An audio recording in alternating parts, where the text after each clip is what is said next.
Ya, ini faktanya ada caleg dari partai politik tertentu untuk memperoleh C1 saja sulitnya minta ampun. Kan memang di situ kan sudah ada perubahan ketentuan. Kalau dulu dimanakan dapat itu dalam proses hukum karena pentingnya persoalan ini wajib. Tapi sekarang nggak ada. Rasanya sekarang dia wajib memberikan kepada saksi yang hadir. Saksi yang hadir. Yang nggak hadir ya? Yang nggak hadir dia lepas gugur kewajibannya. Tapi dia wajib menempelkan. Kalau dulu dia nggak datang, begitu selesai mana? Nah, sekarang kalau dia nggak duduk di situ dia nggak boleh kasih ya.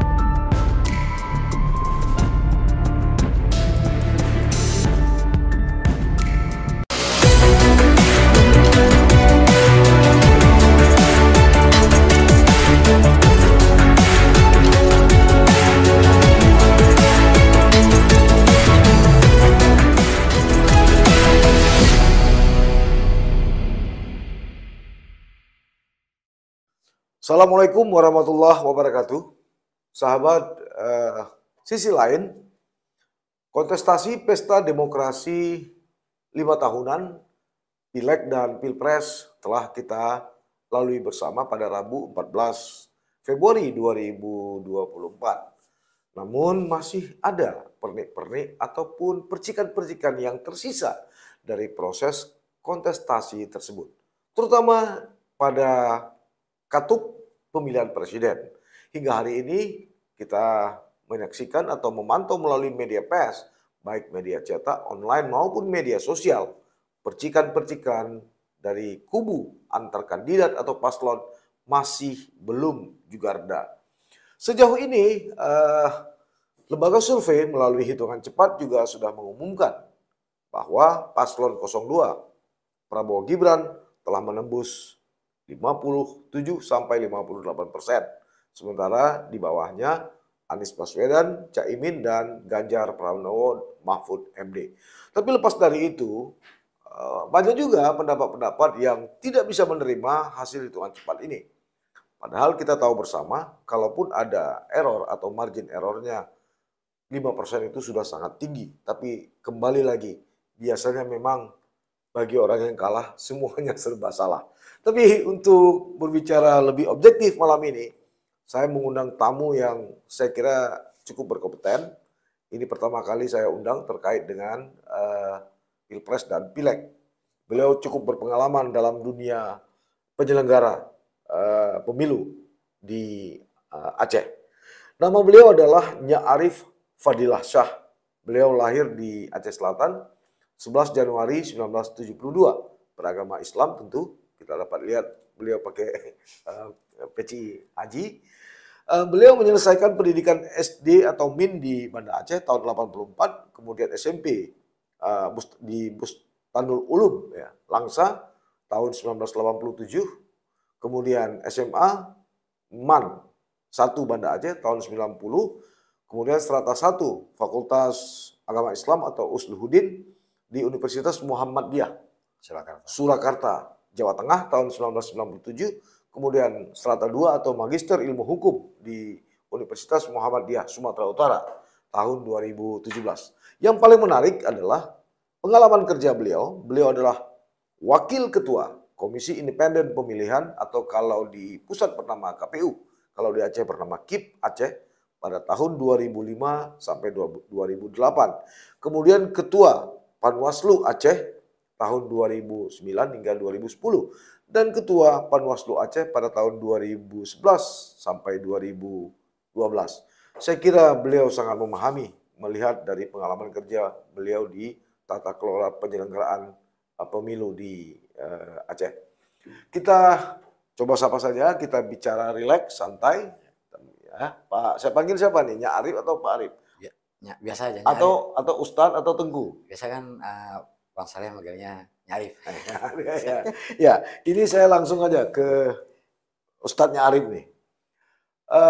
Kita mulai dulu lah. Apa pendapat Anda soal setelah pesta demokrasi ini, baik Pileg maupun Pilpres, baik di nasional ataupun dalam konteks Aceh? Baik, jadi kita sebenarnya patut bersyukur dulu. Ya. Bahwa secara umum penyelenggaraan pemilu kita ini berjalan secara lancar. Ya, kita melewati proses pencoblosan tanggal 14 itu tidak ada sesuatu yang terlalu luar biasa. Berbeda ya, dengan seperti pada awal-awal perdamaian ya. Apalagi kalau Aceh kan. Aceh. Tapi memang Aceh seringkali tidak terbukti. Mungkin dulu pertama pemilu pasca damai 2006, bayangan orang akan terjadi huru-hara dan sebagainya. Tapi akhirnya karena mungkin ada tujuan yang besar, damai, terus itu kan sesuatu yang susah. Lalu sekarang bisa memberikan hak suaranya dengan cara lebih damai, lebih baik. Itu mungkin mendorong orang Aceh lebih cerdas dalam konteks ini. Lalu apalagi kalau sekarang kita lihat juga ada tren yang positif lah kalau dalam kaitan melewati proses ini tidak terjadi hal-hal yang luar biasa dalam konteks kericuhan, dan walaupun kita lihat ada juga persoalan-persoalan yang lain. Ya, tapi persentasenya sangat kecil sekali. Sangat kecil. 0,0 sekian persen sangat gitu. Kecil kalau dibandingkan. Tapi memang ada beberapa hal ya yang katakanlah pergeseran tren. Pergeseran apa tren. itu? Misalnya pertama ini juga ada hubungannya dengan perubahan teknologi dan informasi. Ya. Sehingga misalnya dalam konteks penyelenggaraan pemilu dan kampanye misalkan, sesuatu yang menjadi titik lemah pengawalan itu adalah kampanye media, media online misalkan.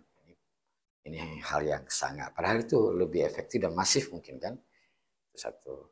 Kemudian di Aceh mungkin tingkat intimidasinya berubah. Dulu intimidasi mungkin secara fisik.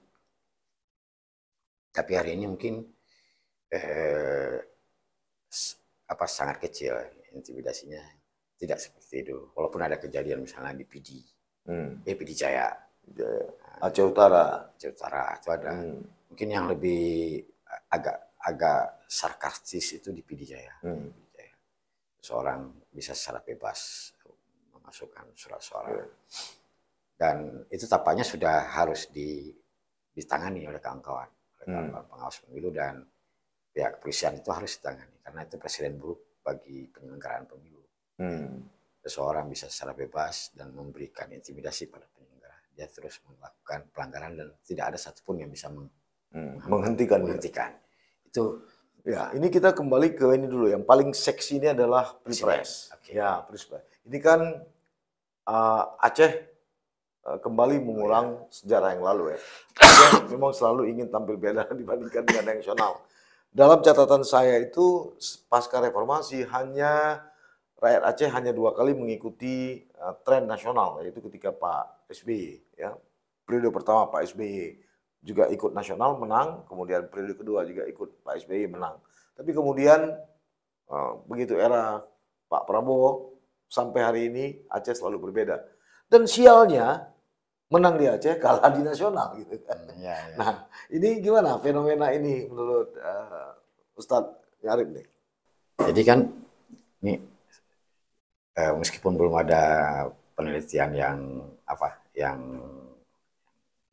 pas lah, atau dalam arti mungkin kita kurang literasi penelitian karakter politik masyarakat Aceh. Tapi dari beberapa pengalaman kelihatannya memang masyarakat Aceh ini suka pemimpin yang berani. Mungkin pada waktu itu pada 2019 Prabowo lah yang berani. Masyarakat Aceh tidak suka pemimpin yang nampak kurang tegas. Lalu yang kedua, masyarakat Aceh juga suka pemimpin yang kalau bisa kompleks, berani dan religius mungkin. Tapi kemudian jika mungkin ada pilihan berani dan religius, mungkin beraninya ditinggalin religiusnya. Dalam hal ini mungkin 01 dianggap lebih religius, lebih berintegritas, mungkin juga bermuara pada pilihan masyarakat Aceh. Jadi kalau dianggap misalnya itu kan hanya kelompok-kelompok tradisional di daerah-daerah urban pun Anies menang habis gitu kan gitu ya, di kota-kota atau jadi mungkin juga itu dari segi sederhana lah. Tapi sebagian orang mengatakan itu juga apa namanya perhitungan yang kalkulatif dan rasional bagi masyarakat Aceh. Apalagi ini juga tidak lepas dari kuatnya juga informasi teknologi informasi yang kemudian memberikan informasi-informasi yang juga tidak lepas juga dengan peristiwa-peristiwa pencalonan 02 ada JR di MK, kemudian ada MK itu mungkin secara umum juga berpengaruh. Oke, ini kan sebagai mantan pengawas ya, pengawas dari pemilu gitu ya. Kalau di sini Panwaslu, ini kan kembali lagi setiap 5 tahun selalu saja ada pendapat-pendapat pelaksanaan tidak jujur, curang, segala macam. Nah, pengalaman Ustadznya Arif sendiri sebagai pengawas, semudah itukah bisa dikatakan bahwa proses kontestasi ini curang, tidak jujur? Atau ini hanya sebuah praktek ataupun retorika yang sengaja dihembus oleh para elit kepada masyarakat kelas bawah, kemudian dielaborasi dalam, ya sekarang ini sudah banyaklah media-media sosial. Atau ini memang realita yang sebenarnya terjadi? Gimana menurut? Jadi kalau menurut saya ya ada beberapa hal yang penyimpangan memang ada. Lalu inilah kekuatan media, Jadi di post terus.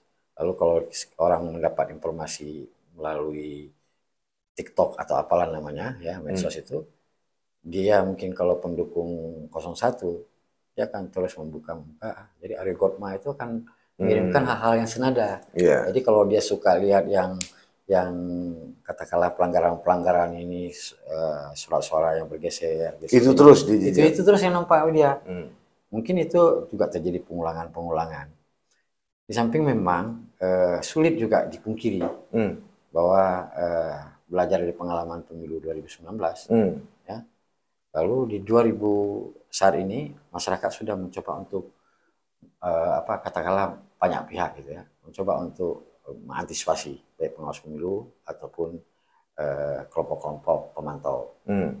Lalu sebagian ini mungkin analisis saya aja, sebagian kelompok yang sudah berpindah ke mendukung kelompok yang lain itu mulai membuka bagaimana modus-modus pelanggaran pada awalnya. Maka kita lihat. Artinya itu pernah terjadi.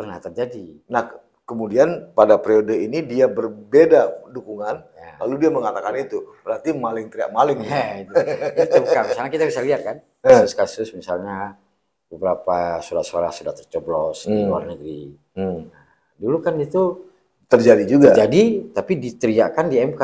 Lebih banyak diteriakkan di MK. Nah ini kan belum sampai MK udah terbongkar itu. Nah, lalu ada waktu di mana Sirekap itu bisa diakses dengan nomor NIK sembarangan. Ya, misalnya 0000 sampai 17 angka NIK langsung keluar nama orang. Nah, daerah mana? Lalu kita coba akses. Nih, saya hanya dapat 1 kali. Coba dengan nomor 8888 keluar seseorang. Lalu berikutnya nggak bisa lagi. Tapi ini adalah problem, ya. Lalu kan ada pengakuan dari KPU juga ada problem dihack mereka. Dihack itu sebagainya. Nah, ini sebenarnya ketika ini tidak bisa kan jadi masyarakat langsung curiga itu diubah atau tidak atau tetap. Lalu kemudian kita lihat juga misalnya secara lebih skup kecil di Aceh itu ada pergeseran, ada kesalahan-kesalahan administratif. Sebenarnya walaupun sedikit, tapi kalau secara hukum itu berat. Misalnya pergeseran suara seseorang dalam partainya, tapi disebabkan oleh salah tulis. Misalnya katakanlah Bang Saleh itu nomor 3, saya nomor 4, mestinya Bang Saleh itu 30, ya, tapi berikut dimasuk di data 0. Ya, ini pengalaman Ustadz ya, Ustadznya Arif ini. Kira-kira dari sekian banyak tadi dugaan-dugaan pelanggaran, bla bla bla bla, secara umum berdasarkan pengalaman yang hampir 15 tahun di penyelenggara, berapa persen sih sebenarnya dari dugaan-dugaan pelanggaran itu yang memang pengalaman Ustadz itu real terjadi dari potensi pelanggaran dari periode ke periode? Apakah 10%, 5%, atau 7%? Kira-kira. Ya, agak rumit kita menjawab persentase itu ya. Tapi kalau sebenarnya hukum bisa menyelesaikannya. Ya. Misal, jika kemudian katakanlah meskipun ada saksi,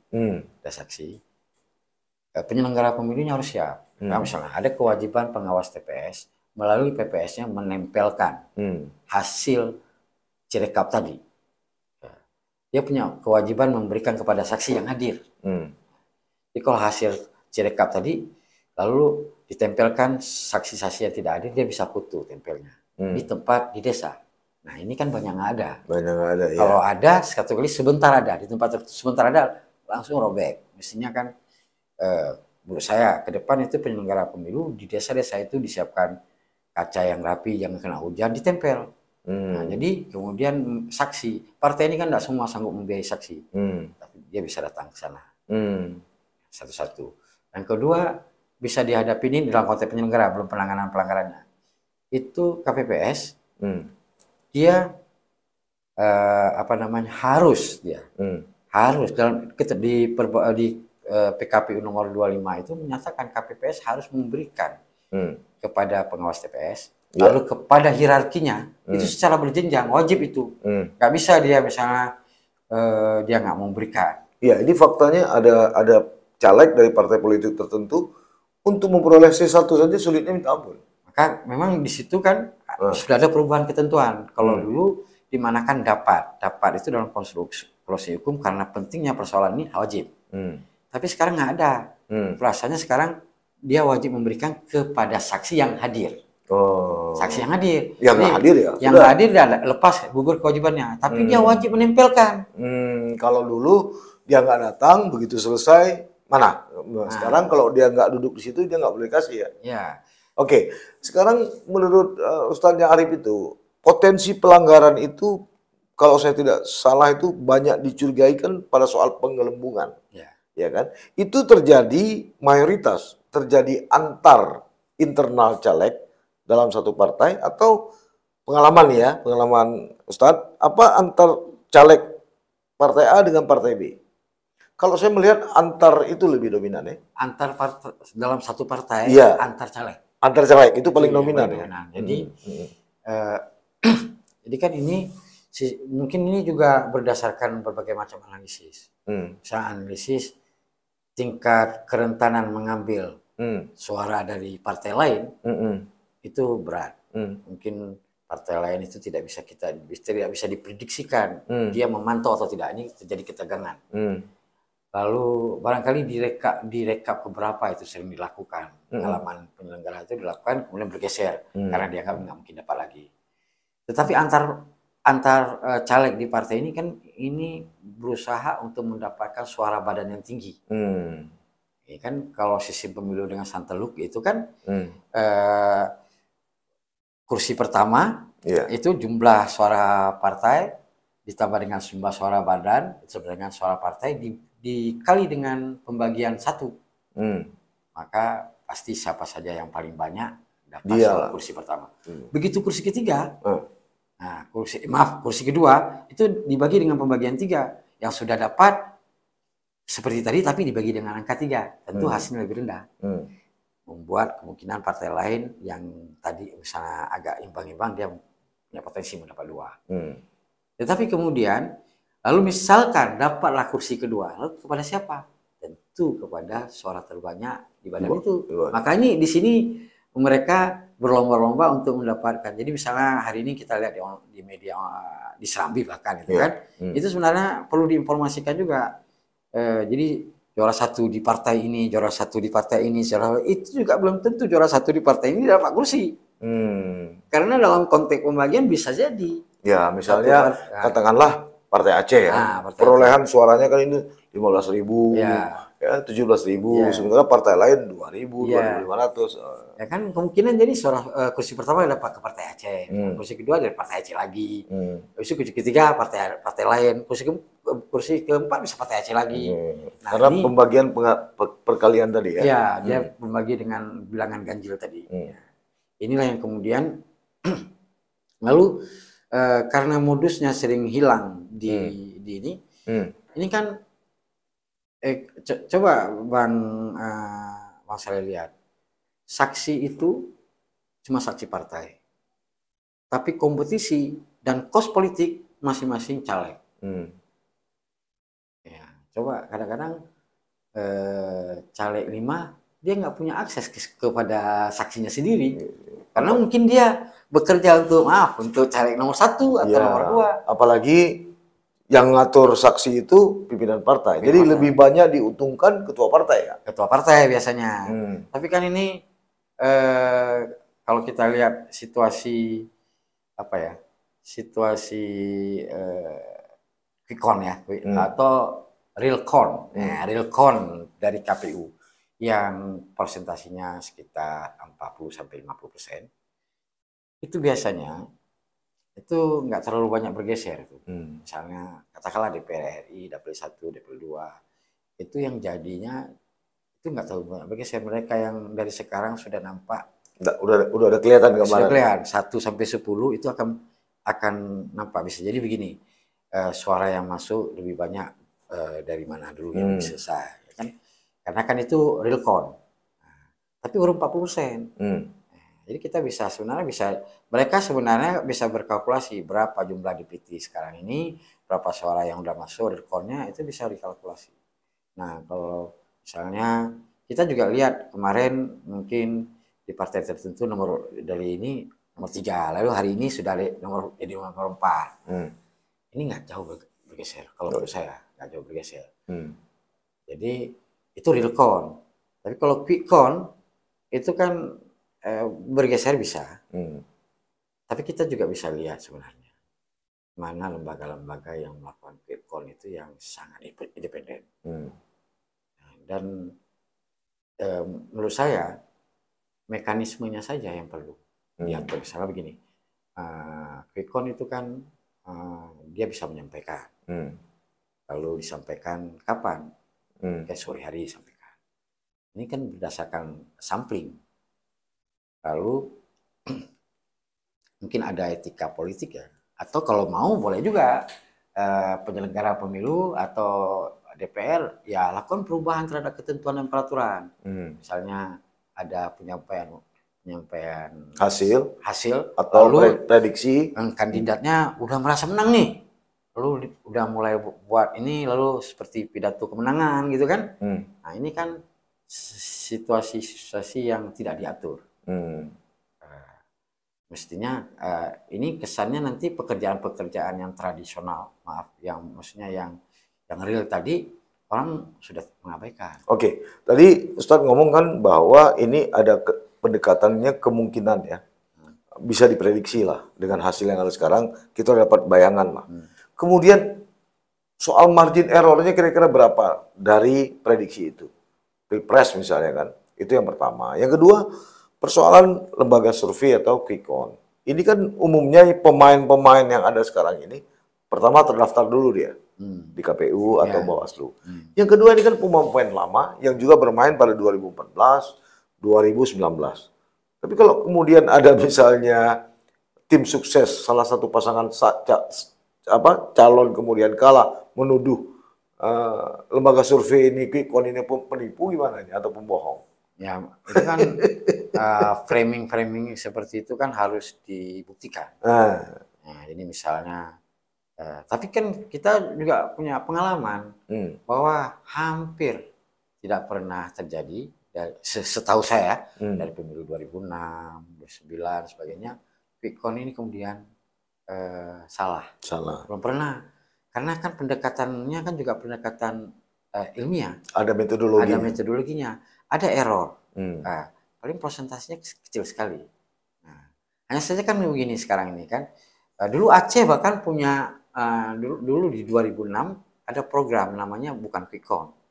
KIP Aceh kami dulu itu namanya Rapid Telecom. Perhitungan cepat juga, tapi berbasis TPS. Jadi kita siang itu sudah tahu kalau misalnya Irwandi yang udah menang. Nah, siang jam 3 kita udah dapat karena tabulasi suaranya itu berbasis TPS langsung bisa sampai ke ini. Sebenarnya KIP Aceh ini dengan teknologi yang baik gitu, nggak perlu real count terlalu lama. Lalu diumumkan real count membuat misalnya seperti orang susah nih, caleg-caleg susah, bisa lakukan dengan Rapid Telecom. Nah, dengan teknologi. Jadi ya sekitar jam 4 ya, atau jam berapa habis pemungutan suara, penghitungan suara itu langsung dapat. Iya, ini sepertinya saya ya, mungkin ini penilaian saya pribadi yang sangat subjektif. Saya lihat komisioner KIP Aceh sekarang pun sepertinya gamang. Padahal mereka kan adalah orang-orang pemain-pemain lama juga di kabupaten kota. Dari 7 ya sekarang komisioner. Dari 7 komisioner itu hanya 2 yang bukan berasal dari komisioner. Mirza dan Nisa ya. Selebihnya itu kan KIP kabupaten kota. Tapi hari ini sepertinya mereka juga agak linglung menghadapi ada C1 dari KPPS yang tidak diserahkan ke KIP kabupaten kota, kemudian bagaimana cara memplenonya, bagaimana cara memappingnya juga kayaknya terkesan agak sedikit gamang gitu. Ya ini mungkin juga begini. Pertama mungkin mereka harus banyak lebih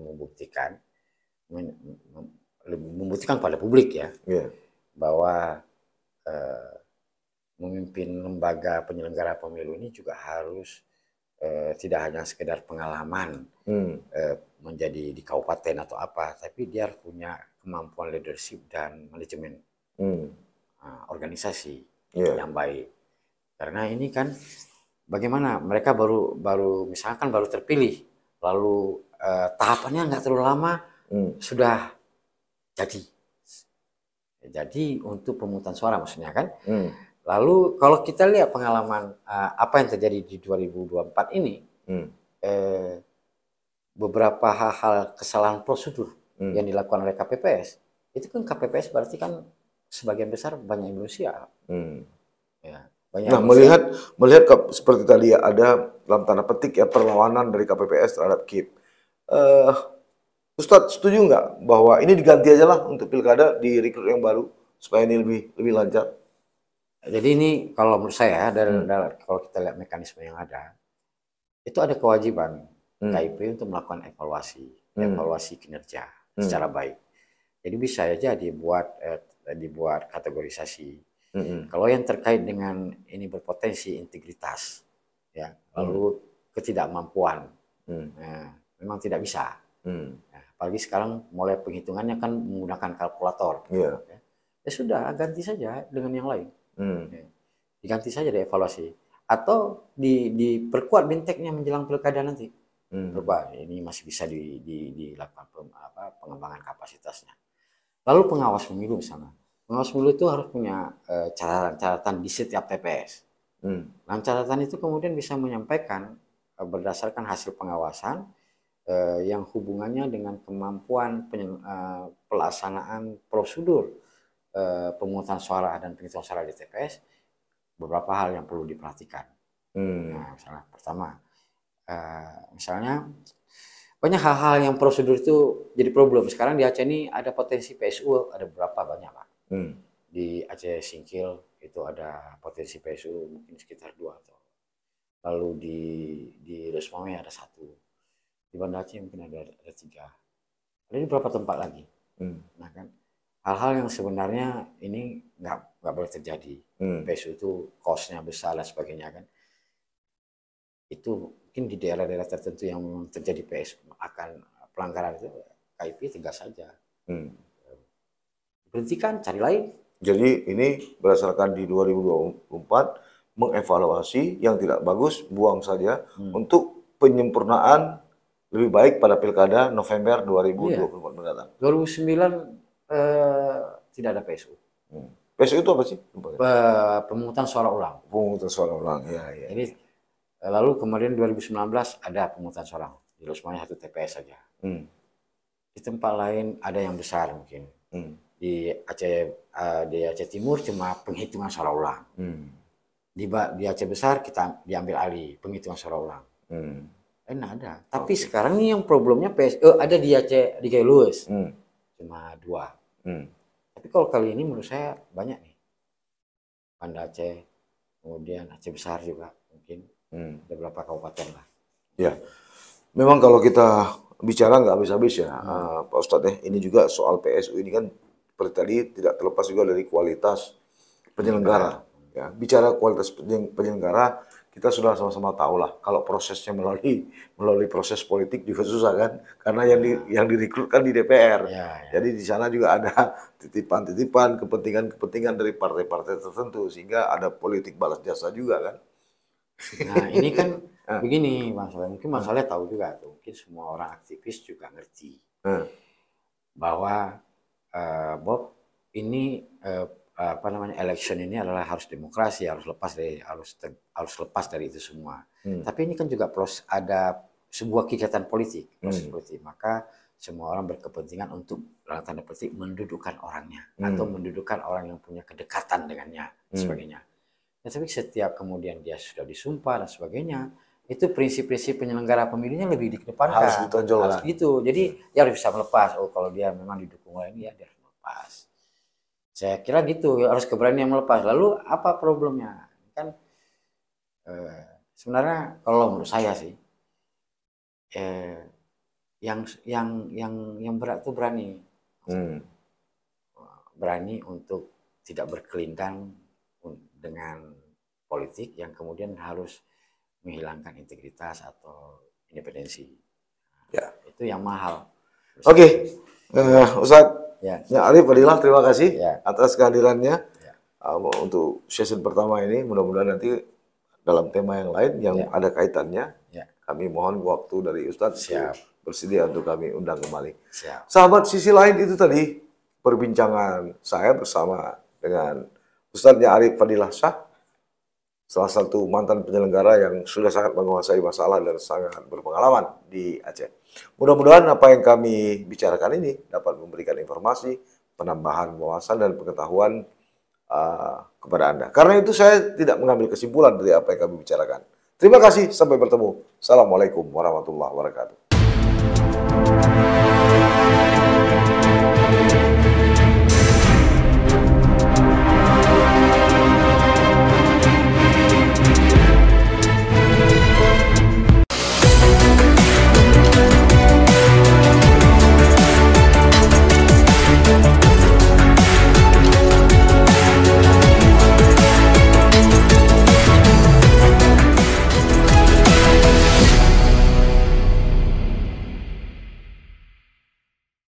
Jangan lupa like, komen, dan subscribe.